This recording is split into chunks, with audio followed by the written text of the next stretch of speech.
Jefferson, you look at it today and you see a sweet little tourist town. Lace curtains in the windows, riverboats painted white, horse-drawn carriages rolling down brick streets. Folks smile, serve you pie, sell you antiques. But if you stay long enough, if you sit in the tavern after the tourists have gone, when the air smells of bayou water and moss, you'll hear the locals lower their voices. They'll talk about her. The widow. The one they say never went to her grave.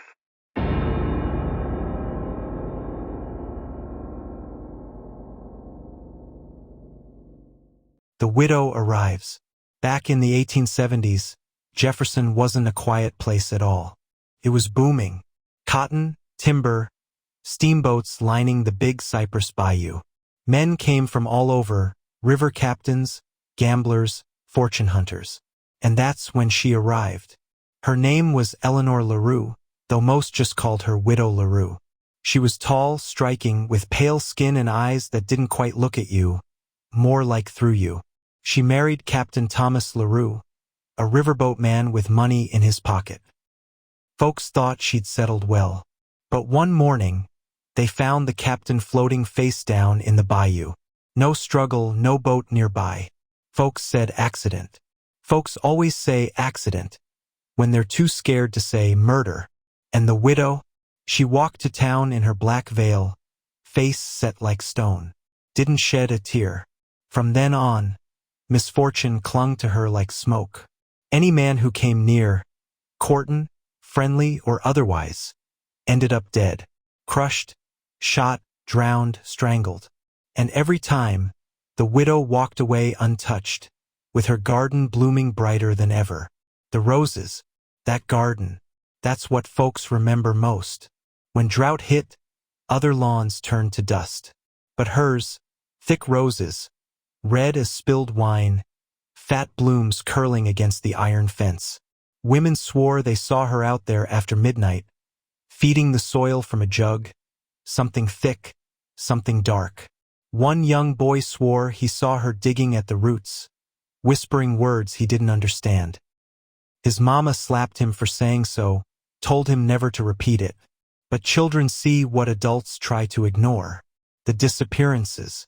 Then came the summer of 1884. The first child went missing in broad daylight. Clara Jennings, 7 years old, walking home from Sunday school. Then a boy fishing by the bayou. Then another, then another. Panic gripped the town. Folks barred their doors, carried lanterns at night, searched the woods with hounds. Nothing. Not a ribbon, not a footprint. Until a drunk stumbled home one night, weaving past Widow LaRue's iron gate. He swore he heard children's voices, soft, crying, coming from her cellar. Folks laughed at him. But the next morning, more children were gone. The town snapped. The sheriff and a mob stormed Widow LaRue's house. She was nowhere to be found.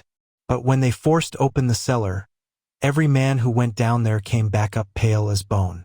Shelves lined the walls, filled with jars. Dozens, maybe hundreds, each one cloudy, dark, and inside floated little pale shapes. Fingers, toes, tiny faces, twisted in silence. They dragged those jars out into the yard, piled wood, and set fire to the house. The flames burned green, licking the sky, a stink so foul folks gagged in the street. But when the fire died, no body was found. Not hers, not a scrap of her black dress. It was as if the widow had slipped into the smoke itself. What remains? Now here's the part that keeps Jefferson uneasy. That patch of land? Nothing grows there except roses. Thick, blood-red roses. Winter, summer, drought, flood, doesn't matter. They grow wild, curling through broken iron fence, petals dripping like they've been dipped in fresh blood. And if you lean close, you'll swear you hear something inside them.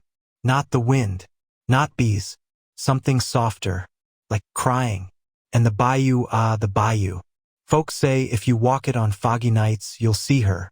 A tall woman in black, veil trailing the ground, lantern swinging. She never hurries. She just walks slow, steady. Some men have followed her light into the cypress trees, thinking it was a lost traveler. They never came back,